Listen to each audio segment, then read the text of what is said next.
എറണാകുളം ജില്ലയെ നടുക്കിയ സംഭവം വൈകുന്നേരം ഏകദേശം 7:30 മണിയോടുകൂടി മെഡിക്കൽ ട്രസ്റ്റ് ഹോസ്പിറ്റലിൽ നിന്നും എറണാകുളം സെൻട്രൽ പോലീസ് സ്റ്റേഷനിലേക്ക് ഒരു ഫോൺ കോൾ എത്തി. ഫോൺ കോളിൽ പറഞ്ഞ ഞെട്ടിക്കുന്ന വിവരങ്ങളുടെ അടിസ്ഥാനത്തിൽ SIA സംഘവും മെഡിക്കൽ ട്രസ്റ്റ് ഹോസ്പിറ്റലിലേക്ക് പാഞ്ഞു. ഏതാനും നിമിഷങ്ങൾക്ക് മുൻപായിരുന്നു അഡ്വക്കേറ്റ് എബ്രഹാമിനെ മെഡിക്കൽ ട്രസ്റ്റ് ഹോസ്പിറ്റലിലേക്ക് കൊണ്ടുവന്നത്.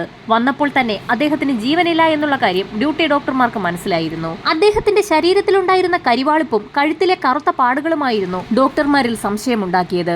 അതുകൊണ്ട് തന്നെ മൃതദേഹം പോസ്റ്റ്മോർട്ടം ചെയ്യണമെന്ന് ഡ്യൂട്ടി ഡോക്ടർമാർ നിർബന്ധം പിടിച്ചു. CIയുടെ നിർദ്ദേശപ്രകാരം ഉടൻ തന്നെ എബ്രഹാമിന്റെ മൃതദേഹം പോസ്റ്റ്മോർട്ടം നടപടികൾക്കായി മെഡിക്കൽ കോളേജിലേക്ക് ഷിഫ്റ്റ് ചെയ്തു. ഈ സമയത്ത് ഡ്യൂട്ടിയിലുണ്ടായിരുന്ന SI എബ്രഹാമിന്റെ ഭാര്യ ചിന്നമ്മയെ ചോദ്യം ചെയ്തു. അഡ്വക്കേറ്റ് എബ്രഹാമിന്റെ വീടിനോട് ചേർന്ന് തന്നെയായിരുന്നു അദ്ദേഹത്തിന്റെ വക്കീൽ ഓഫീസും സ്ഥിതി ചെയ്തിരുന്നത്.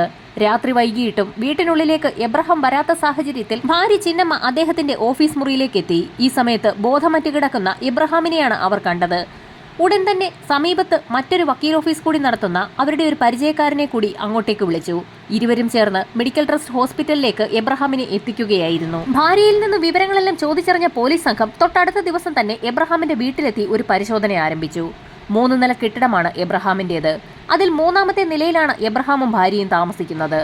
അതിന് തൊട്ട് താഴത്തെ നിലയിൽ എബ്രഹാം തന്റെ വക്കീൽ ഓഫീസ് നടത്തുകയാണ്. 78ാമത്തെ വയസ്സിലും ഹൈക്കോടതിയിൽ പ്രാക്ടീസ് ചെയ്യുന്ന വ്യക്തിയായിരുന്നു എബ്രഹാം. എബ്രഹാമിന്റെ മൃതദേഹം കണ്ടെത്തിയ അദ്ദേഹത്തിന്റെ ഓഫീസ് മുറി വിശദമായ ഒരു പരിശോധനയ്ക്ക് തന്നെ പോലീസ് സംഘം വിധേയമാക്കി. പോലീസിന്റെ നിർദ്ദേശപ്രകാരം കിട്ടാവുന്നത്ര തെളിവുകൾ ശേഖരിക്കുന്നതിന്റെ ഭാഗമായി ഫോറൻസിക് സംഘവും ഉടൻ തന്നെ സംഭവസ്ഥലത്തേക്ക് എത്തി. രക്തം പറ്റിപ്പിടിച്ച ഒരു കോട്ടൺ തുണിയായിരുന്നു ഫോറൻസിക് സംഘത്തിന് ആദ്യമായി ആ ഓഫീസ് മുറിയിൽ നിന്ന് ലഭിച്ചത്. ഈ സമയത്തായിരുന്നു ഫോറൻസിക് വിഭാഗം വിദഗ്ധന്റെ കണ്ണിൽ ഒരു കാഴ്ചപ്പെടുന്നത്. വക്കീൽ ഓഫീസിലെ മേശയുടെ അടിയിൽ അസ്വാഭാവികമായ നിലയിൽ ഒരു ഇരുമ്പ് വളയും ഇലക്ട്രിക് വയറും കിടക്കുന്നു. പ്രതിയിലേക്ക് വിരൽ ചൂണ്ടുന്ന വളരെ നിർണായകമായ ഒരു തെളിവായി തന്നെ ഫോറൻസിക് സംഘം അവ പ്രത്യേകം ഒരു കവറിലേക്ക് മാറ്റുകയും ആ മുറിക്കുള്ളിൽ നിന്ന് കിട്ടാവുന്നത്ര വിരലടയാളങ്ങൾ ശേഖരിക്കുകയും ചെയ്തു. തൊട്ടടുത്ത ദിവസം തന്നെ എബ്രഹാമിന്റെ പോസ്റ്റ്മോർട്ടം റിപ്പോർട്ടും പുറത്തു വന്നു. തീർത്തും അമ്പരപ്പിക്കുന്ന ഒരു റിപ്പോർട്ടായിരുന്നു അത്. അഡ്വക്കേറ്റ് എബ്രഹാം മരണപ്പെടുന്നതിന് മുൻപ് അദ്ദേഹത്തിന്റെ പുറത്ത് ഇലക്ട്രിക് ഷോക്ക് ഏറ്റിരിക്കുന്നു. എന്നാൽ ഷോക്ക് ഏറ്റല്ല അദ്ദേഹം മരണപ്പെട്ടിരിക്കുന്നത്. കഴുത്തിൽ ശക്തമായ ബലപ്രയോഗം നടന്നതിന്റെ പാടുകളുണ്ട്. ശ്വാസം മുട്ടിയാണ് അദ്ദേഹം മരണപ്പെട്ടിരിക്കുന്നത്. വളരെ പ്ലാൻ ചെയ്ത് നടത്തിയ ഒരു കൊലപാതകമാണിതെന്ന് പോലീസ് നിഗമനത്തിലെത്തി. ഹൈക്കോടതിയിലെ അറിയപ്പെടുന്ന വക്കീലിന്റെ മരണം കൊലപാതകമാണെന്ന് വ്യക്തമായതോടുകൂടി എത്രയും വേഗം പ്രതികളെ പിടിക്കണമെന്നും എന്താണ് പ്രതികളുടെ മോട്ടീവെന്നും കണ്ടെത്തണമെന്നാവശ്യപ്പെട്ടുകൊണ്ട് സർക്കാരിനും പോലീസിനും മേൽ ശക്തമായ പ്രഷർ ഉണ്ടായി. അന്വേഷണത്തിന്റെ ആദ്യഘട്ടമെന്നോണം എബ്രഹാമിന്റെ ഭാര്യയെയും മകനെയും കുറിച്ച് വിശദമായ ഒരു അന്വേഷണം തന്നെ പോലീസ് നടത്തി. ഇതോടൊപ്പം തന്നെ ബന്ധുക്കളെയും എബ്രഹാമിന്റെ കീഴിൽ ജോലി ചെയ്തിരുന്ന ജൂനിയർ വക്കീലന്മാരെയും മറ്റ് സ്റ്റാഫുകളെ കുറിച്ചുമൊക്കെ പോലീസ് വിശദമായ ഒരു അന്വേഷണം തന്നെ നടത്തി. എബ്രഹാമിന്റെ ഓഫീസുമായി ബന്ധപ്പെട്ടുള്ള സ്റ്റാഫുകളെയാണ് ആദ്യഘട്ടത്തിൽ ചോദ്യം ചെയ്തത്. അങ്ങനെ ചോദ്യം ചെയ്തു വന്നപ്പോഴാണ് ഒരു ലേഡി സ്റ്റാഫ് ഒരു കാര്യം പോലീസിന്റെ ശ്രദ്ധയിൽ കൊണ്ടുവരുന്നത്. സംഭവം നടന്ന ദിവസം വൈകുന്നേരം 6 മണിയോടുകൂടി ആ ലേഡി സ്റ്റാഫ് ഓഫീസിൽ നിന്ന് പുറത്തു പോകുന്ന സമയത്ത് വളരെ ആക്റ്റീവായി എബ്രഹാം സീറ്റിലിരുന്ന് വർക്ക് ചെയ്യുന്നുണ്ടായിരുന്നു എന്ന് അവർ മൊഴി നൽകി. ജോലി കഴിഞ്ഞ് ഏറ്റവും ഒടുവിലായി ഓഫീസ് മുറി വിട്ടുപോയത് ആ ലേഡിയായിരുന്നു. 7 മണി കഴിഞ്ഞിട്ടും എബ്രഹാം വീടിനുള്ളിലേക്ക് എത്താത്ത സാഹചര്യത്തിലായിരുന്നു ഭാര്യ ചിന്നമ്മ താഴേക്ക് അന്വേഷിച്ചിറങ്ങിയത്. ഇതിൽ നിന്നും കൊലപാതകം നടന്നത് 6 മണിക്കും 7 മണിക്കും ഇടയിലാണെന്ന് പോലീസ് നിഗമനത്തിലെത്തി. ജൂനിയർ വക്കീലന്മാരെയൊക്കെ ചോദ്യം ചെയ്തെങ്കിലും 6 മണിക്ക് ശേഷം ആ ഓഫീസിലേക്ക് എത്തിയ ആരും തന്നെ ഇല്ല എന്ന് പോലീസിന് വ്യക്തമായി. ഒരു രീതിയിലും പ്രതിയിലേക്ക് നയിക്കുന്ന സൂചനകളൊന്നും കിട്ടാതെ വന്ന സാഹചര്യത്തിൽ ഫോറൻസിക് സംഘം കളക്ട് ചെയ്ത തെളിവുകളുടെ കൂട്ടത്തിൽ നിന്നും ആ ഇരുമ്പ് വള സ്റ്റേഷൻ SI ജൂനിയർമാരെ കാണിച്ചു. എന്നാൽ അവർക്കാർക്കും തന്നെ ആ വള പരിചയമില്ല എന്നുള്ള മറുപടിയായിരുന്നു ലഭിച്ചത്. എബ്രഹാമിന്റെ ഭാര്യയ്ക്കും മകനും മറ്റ് ബന്ധുക്കൾക്കും സുഹൃത്തുക്കൾക്കും എന്തിന് എബ്രഹാമിനെ ജീവനോടെ അവസാനമായി കണ്ട ആ ലേഡി ക്ലർക്കിന് പോലും ആ വള തിരിച്ചറിയാനായില്ല. ഇരുമ്പ് വള ധരിച്ച ഏതോ ഒരു പുരുഷൻ എബ്രഹാമിന്റെ മുറിയിലേക്ക് കടന്നു വന്നിട്ടുണ്ട്. ആരെങ്കിലും ബലമായി പിടിച്ചെങ്കിൽ മാത്രമേ ആ വള ഊരിയെടുക്കാനാവൂ. മുറിയിലേക്ക് കടന്നു വന്ന പുരുഷൻ എന്തിനാവും എബ്രഹാമിന്റെ മുറിയിൽ വള ഊരി വെച്ചത് തുടങ്ങി നിരവധി ചോദ്യങ്ങളാണ് പോലീസിന് മുൻപിൽ ഉയർന്നത്. പോലീസ് അന്വേഷണം ആകെ വഴിമുട്ടി. ഓഫീസിൽ നിന്നും എന്തെങ്കിലും മോഷ്ടിക്കാൻ വന്ന വ്യക്തി മോഷണ ശ്രമത്തിനിടയിൽ എബ്രഹാമിനെ കൊലപ്പെടുത്തിയതാണോ എന്നറിയുന്നതിന്റെ ഭാഗമായി എബ്രഹാമിന്റെ ഭാര്യയോടും മകനോടും ഓഫീസ് മുറിയിൽ നിന്നും എന്തെങ്കിലും കളവ് പോയിട്ടുണ്ടോ എന്നുള്ള വിവരം പോലീസ് തിരക്കി. തിരച്ചിലിനൊടുവിൽ ഓഫീസ് മുറിയിൽ നിന്നും ഒന്നും കളവ് പോയിട്ടില്ല എന്ന് വ്യക്തമായി. അതുമാത്രവുമല്ല, എബ്രഹാമിന്റെ മൃതശരീരത്തിലുണ്ടായിരുന്ന ആഭരണങ്ങളൊന്നും തന്നെ മോഷണവും പോയിട്ടില്ല. എല്ലാവരോടും സഹകരണ മനോഭാവത്തോടുകൂടി ഇടപെടുന്ന അഡ്വക്കേറ്റിന് ശത്രുക്കളായി ആരും തന്നെ ഇല്ല എന്ന് പോലീസ് അന്വേഷണത്തിൽ വ്യക്തമായി. പോലീസ് സംഘം ആകെ വലഞ്ഞു. പേരിന് പോലും ശത്രുക്കളില്ലാത്ത അഡ്വക്കേറ്റിനെ ആര് എന്തിനു കൊല്ലണം? എബ്രഹാം വാദിച്ച് ശിക്ഷ വാങ്ങിക്കൊടുത്ത ഏതെങ്കിലും പ്രതികൾ പുറത്തിറങ്ങിയ ശേഷം അദ്ദേഹത്തെ വകവരുത്തിയതാകാമെന്ന് സംശയം തോന്നിയ ബാർ കൗൺസിൽ അക്കാര്യം പോലീസിന്റെ ശ്രദ്ധയിൽ കൊണ്ടുവന്നു. അദ്ദേഹം അവസാനമായി വാദിച്ച എല്ലാ കേസുകളെക്കുറിച്ചും വിശദമായ ഒരു അന്വേഷണം നടത്താൻ തന്നെ പോലീസ് സംഘം തീരുമാനിക്കുകയും അതനുസരിച്ച് ഒരു ലിസ്റ്റ് തന്നെ തയ്യാറാക്കുകയും ചെയ്തു. എന്നാൽ ആ അന്വേഷണത്തിലും പ്രതിയിലേക്ക് ചൂണ്ടുന്ന ഒന്നും തന്നെ കണ്ടെത്താൻ പോലീസിന് കഴിഞ്ഞില്ല. അങ്ങനെയിരിക്കെ ഒരു ദിവസം എബ്രഹാമിന്റെ മകൻ പോലീസ് സ്റ്റേഷനിലെത്തി SIയോട് ഒരു കാര്യം പറഞ്ഞു. എബ്രഹാമിന് 2 മൊബൈൽ ഫോണുകൾ ഉണ്ടായിരുന്നു. അതിൽ ഒരെണ്ണം മിസ്സിംഗ് ആണ്. അതെന്നാണ് കാണാതെ പോയതെന്നുള്ള വിവരം എന്നാൽ ഭാര്യയ്ക്കോ മകനോ അറിവുണ്ടായിരുന്നില്ല.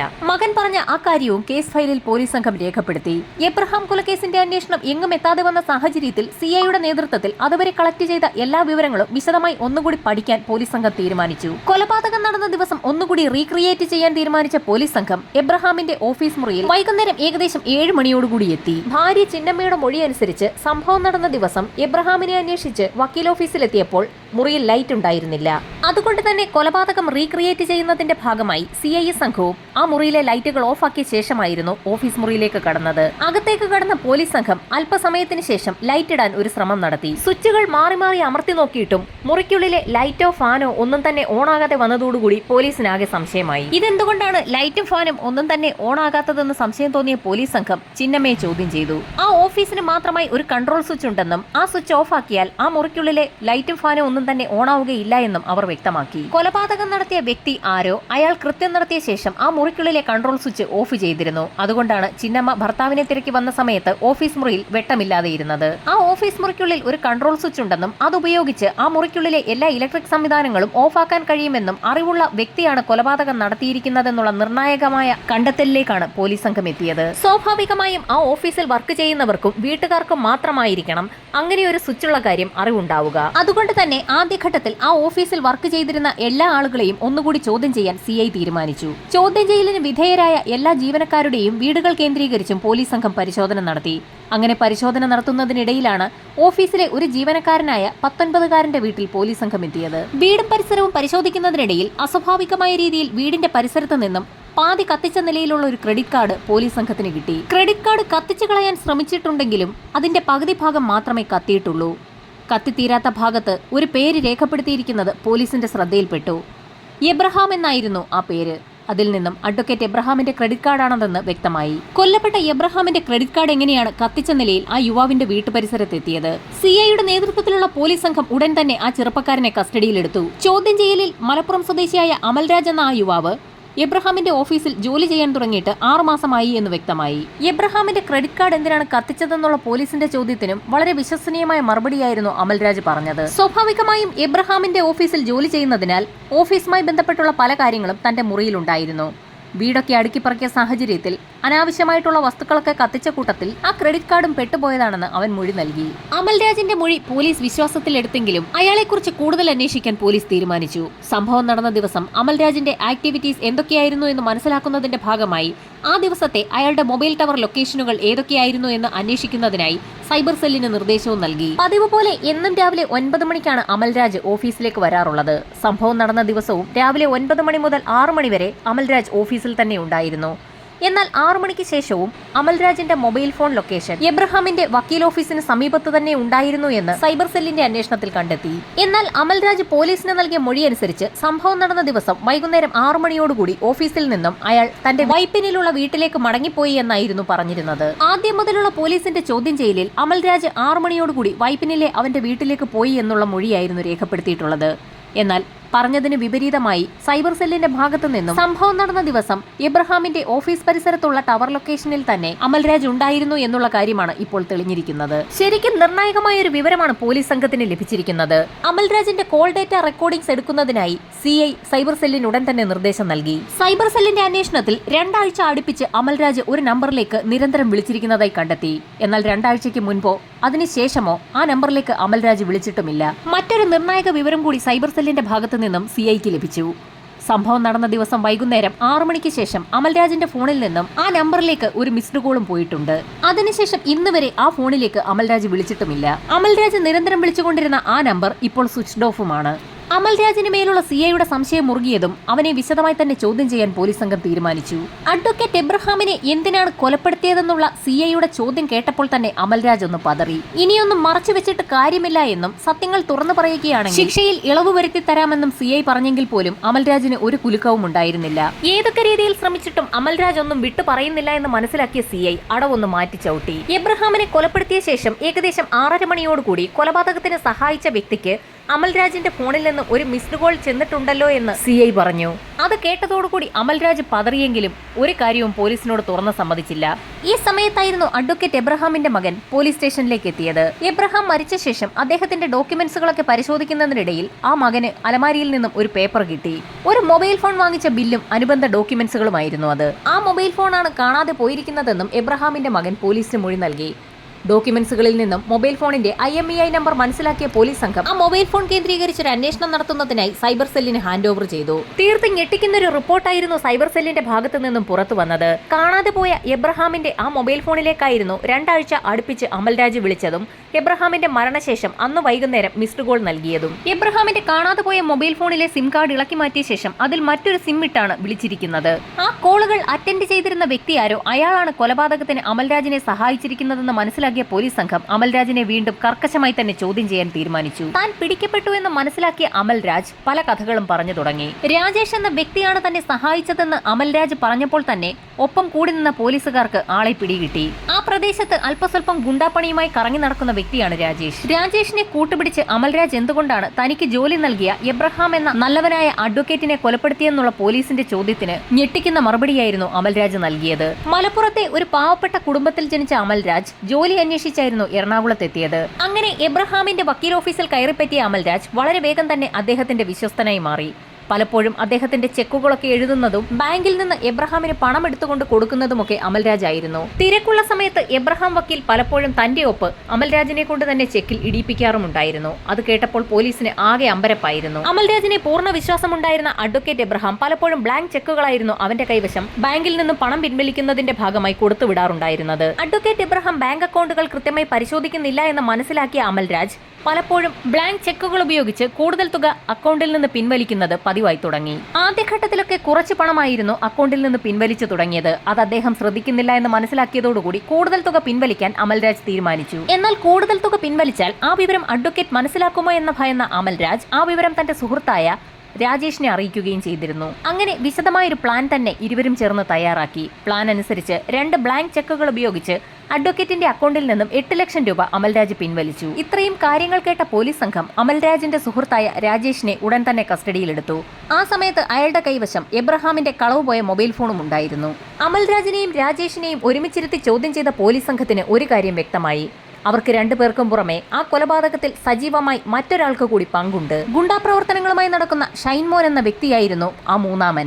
നിർധന കുടുംബത്തിൽ ജനിച്ച് ഒരു സാധാരണ കോളനിയിൽ ജീവിച്ചു വന്നിരുന്ന രാജേഷിനും അമൽരാജിനും പെട്ടെന്ന് പണക്കാരാവാൻ ഒരു മോഹം തോന്നി. ആ ആഗ്രഹം നടപ്പിലാക്കുന്നതിന് വേണ്ടിയായിരുന്നു രാജേഷിനൊപ്പം ഷൈൻമോനും കൂടെ കൂടിയത്. എല്ലാ പ്ലാനുകളും തയ്യാറാക്കിയത് രാജേഷും ഷൈൻമോനും കൂടെ ചേർന്നായിരുന്നു. അഡ്വക്കേറ്റിനെ കരണ്ടടുപ്പിച്ച് കൊലപ്പെടുത്താനായിരുന്നു ഇരുവരും ചേർന്ന് പ്ലാൻ ചെയ്തത്. പ്രായമുള്ളൊരു വ്യക്തി ഷോക്കേറ്റ് മരിച്ചാൽ ആരും തങ്ങളെ സംശയിക്കില്ല എന്ന് മനസ്സിലാക്കിയ സംഘം പ്ലാൻ പ്രാവർത്തികമാക്കാൻ തീരുമാനിച്ചു. വൈദ്യുതാഘാതം ഏൽപ്പിക്കുന്നതിനായി ഒരു വയറും അതിനു പറ്റിയ പിന്നുമൊക്കെ ആ സംഘം സംഘടിപ്പിച്ചു. ഈ പ്ലാനുകളൊക്കെ നടക്കുന്നതിനിടയിലായിരുന്നു അമൽരാജ് അഡ്വക്കേറ്റിന്റെ മൊബൈൽ ഫോൺ മോഷ്ടിച്ച് രാജേഷിന് നൽകിയത്. പിന്നീടുള്ള അവരുടെ സംസാരമൊക്കെ ആ മൊബൈൽ ഫോൺ വഴിയായിരുന്നു. ആ മൊബൈൽ ഫോൺ അഡ്വക്കേറ്റ് എബ്രഹാം അധികം ഉപയോഗിക്കാത്തതുകൊണ്ട് തന്നെ അത് കളവ് പോയാലും ആരും അന്വേഷിക്കുകയില്ല എന്ന് അമൽരാജ് കരുതി. എന്നാൽ ആ ഫോണിൽ നിന്ന് രാജേഷ് ഒരിക്കൽ പോലും ഷൈൻമോനെ വിളിച്ചിരുന്നില്ല. കൊലപാതകവുമായി ബന്ധപ്പെട്ട് അമൽരാജിനും രാജേഷിനും മാത്രമായി സംസാരിക്കുന്നതിന് വേണ്ടിയായിരുന്നു ആ മൊബൈൽ ഫോൺ ഉപയോഗിച്ചത്. മൂന്നാം പ്രതിയായ ഷൈൻമോന് വേണ്ടി പോലീസ് കാര്യമായ തിരച്ചിൽ നടത്തിയെങ്കിലും അയാൾ ഒളിവിലാണെന്നുള്ള വിവരമാണ് പോലീസിന് ലഭിച്ചത്. ഈ സമയം കൊണ്ട് അമൽരാജിനെയും രാജേഷിനെയും വിശദമായി തന്നെ പോലീസ് സംഘം ചോദ്യം ചെയ്തു. കിട്ടാവുന്നത്ര തെളിവുകളും ശേഖരിച്ചു. തെളിവെടുപ്പിന്റെ ഭാഗമായി അമൽരാജിനെ വീണ്ടും അയാളുടെ വീട്ടിലെത്തിച്ച് പോലീസ് സംഘം തിരച്ചിൽ നടത്തി. വീടിന് പുറത്തു നടത്തിയ തിരച്ചിലിൽ നിന്നും രക്തക്കറകൾ ഉണങ്ങിപ്പിടിച്ച രീതിയിലുള്ള ഒരു ടവൽ പോലീസിന് ലഭിച്ചു. നേരത്തെ തന്നെ എബ്രഹാമിന്റെ വക്കീൽ ഓഫീസിൽ നിന്ന് അദ്ദേഹത്തിന്റെ ഒരു ടവൽ കാണാതായിട്ടുണ്ടെന്നുള്ള വിവരം പോലീസിന് ലഭിച്ചിരുന്നു. അത് തന്നെയാണോ ഇതെന്ന് ഒത്തുനോക്കുന്നതിന്റെ ഭാഗമായി പോലീസ് സംഘം അത് തൊണ്ടി മുതലായി സ്വീകരിച്ചു. രാജേഷിനെയും അയാളുടെ വീട്ടിലെത്തിച്ച് പോലീസ് സംഘം വിശദമായി തന്നെ തിരച്ചിൽ നടത്തി. ശേഷം ഇരുവരെയും കൃത്യം നടന്ന വക്കീൽ ഓഫീസിലെത്തിച്ച് അന്ന് നടന്ന കാര്യങ്ങളൊക്കെ വ്യക്തമാക്കാൻ ആവശ്യപ്പെട്ടു. വക്കീലിനെ ഷോക്കടിപ്പിച്ചതും അതിനുശേഷം അദ്ദേഹത്തിന്റെ കഴുത്തിഞ്ഞെരുക്കി ശ്വാസം മുട്ടിച്ച് കൊലപ്പെടുത്തിയതുമൊക്കെ അമൽരാജും രാജേഷും ചേർന്ന് പോലീസിന് വ്യക്തമാക്കി കൊടുത്തു. ഈ സമയത്ത് ഒരു സംഘം പോലീസുകാർ മൂന്നാം പ്രതിയായ ഷൈൻമോന് വേണ്ടി സിറ്റിയാകെ അരിച്ചു പറക്കുകയായിരുന്നു. ഒടുവിൽ ഒരു ഹോട്ടലിൽ കള്ളപ്പേരിൽ കഴിയുകയായിരുന്ന ഷൈൻമോനെ പോലീസ് സംഘം വളരെ വിദഗ്ധമായി തന്നെ പിടികൂടി. മൂവരെയും വിശദമായി ചോദ്യം ചെയ്ത ശേഷം കേസ് ഫയൽ പൂർത്തിയാക്കി കുറ്റപത്രം കോടതിയിൽ സമർപ്പിച്ചു. വളരെ ശക്തമായ വാദപ്രതിവാദങ്ങൾ തന്നെയാണ് കോടതിയിൽ അരങ്ങേറിയത്. വളരെ വ്യക്തമായ കാര്യങ്ങളായിരുന്നു പ്രോസിക്യൂഷൻ കോടതിയിൽ നിരത്തിയത്. എബ്രഹാമിന്റെ മൊബൈൽ ഫോൺ അമൽരാജ് മോഷ്ടിച്ചതും അത് രാജേഷിന് കൈമാറിയതും അതിലേക്ക് നിരന്തരമായി അമൽരാജ് വിളിച്ചതുമൊക്കെ കോടതിയിൽ തെളിയിക്കപ്പെട്ടു. സംഭവം നടന്ന ദിവസം മൂവരും എബ്രഹാമിന്റെ വക്കീൽ ഓഫീസിന് സമീപമുള്ള ടവർ ലൊക്കേഷനിൽ ഉണ്ടായിരുന്നു എന്നും തെളിഞ്ഞു. കൃത്യം നടന്ന ദിവസം ആദ്യം ഓഫീസ് മുറിയിലേക്ക് എത്തിയത് അമൽരാജ് ആയിരുന്നു. ഓഫീസ് റൂമിൽ ആരുമില്ല എന്ന് ഉറപ്പാക്കിയ അമൽരാജ് ആ സമയത്തായിരുന്നു രാജേഷിന്റെ കൈവശമുള്ള എബ്രഹാമിന്റെ മോഷ്ടിക്കപ്പെട്ട മൊബൈൽ ഫോണിലേക്ക് ഒരു മിസ്ഡ് കോൾ നൽകിയത്. വക്കീൽ ഓഫീസിൽ ആരുമില്ല എന്നുള്ള സിഗ്നൽ കിട്ടിയതോടുകൂടി പുറത്ത് കാത്തുനിന്ന രാജേഷും ഷൈൻമോനും കൂടി അകത്തേക്ക് കയറി. ഷൈൻമോന്റെ കയ്യിൽ ഒരു ഇരുമ്പ് വളയുണ്ടായിരുന്നു. ഒരു പ്രത്യേക സാഹചര്യത്തിലായിരുന്നു അയാൾക്ക് ദൂരേണ്ടി വന്നത്. ഓഫീസിനുള്ളിലേക്ക് കടന്ന ഇരുവരും അല്പനേരം എബ്രഹാമിനോട് സംസാരിച്ചിരുന്നു. സംസാരിക്കുന്നതിനിടയിൽ തന്നെ ഷൈൻമോൻ തന്റെ കൈവശമുണ്ടായിരുന്ന വയർ പ്ലഗിനുള്ളിലേക്ക് തിരുകുകയും അതിന്റെ ഒരറ്റം എബ്രഹാമിന്റെ പുറത്തേക്കിടുകയും ചെയ്തു. അപ്രതീക്ഷിതമായി ഷോക്കടിച്ച സമയത്ത് എബ്രഹാം തെറിച്ചു വീഴുകയായിരുന്നു. എന്നാൽ മൂവർ സംഘം കരുതിയതുപോലെ എബ്രഹാം ഷോക്കടിച്ച് മരിച്ചില്ല. അദ്ദേഹം കസേരയിൽ നിന്ന് തെറിച്ച് താഴേക്ക് വീഴുക മാത്രമാണ് ചെയ്തത്. താഴെ വീണ എബ്രഹാം ബഹളം വെക്കാൻ സാധ്യതയുണ്ടെന്ന് മനസ്സിലാക്കിയ ഷൈൻമോൻ കൈവശമുണ്ടായിരുന്ന വള ഊരിയെടുത്ത ശേഷം എബ്രഹാമിന്റെ കഴുത്തിലേക്ക് അമർത്തുകയായിരുന്നു. പിടിവലികൾക്കിടയിൽ ഷൈൻമോന്റെ ഇരുമ്പുവള ആ മുറിക്കുള്ളിൽ എവിടേക്കോ തെറിച്ചുപോയി. ഈ സമയത്തായിരുന്നു എബ്രഹാമിന്റെ ശരീരത്തിൽ നിന്നും രക്തം പുറത്തേക്ക് വന്നത്. രാജേഷിന്റെയും ഷൈൻമോന്റെയും കയ്യിലേക്ക് തെറിച്ച എബ്രഹാമിന്റെ രക്തം മേശപ്പുറത്തിരുന്ന എബ്രഹാമിന്റെ തന്നെ കർച്ചീഫ് കൊണ്ട് അവർ തുടച്ചു. ശേഷം ഇരുവരും ആ മുറി വിട്ട് പുറത്തേക്കോടി.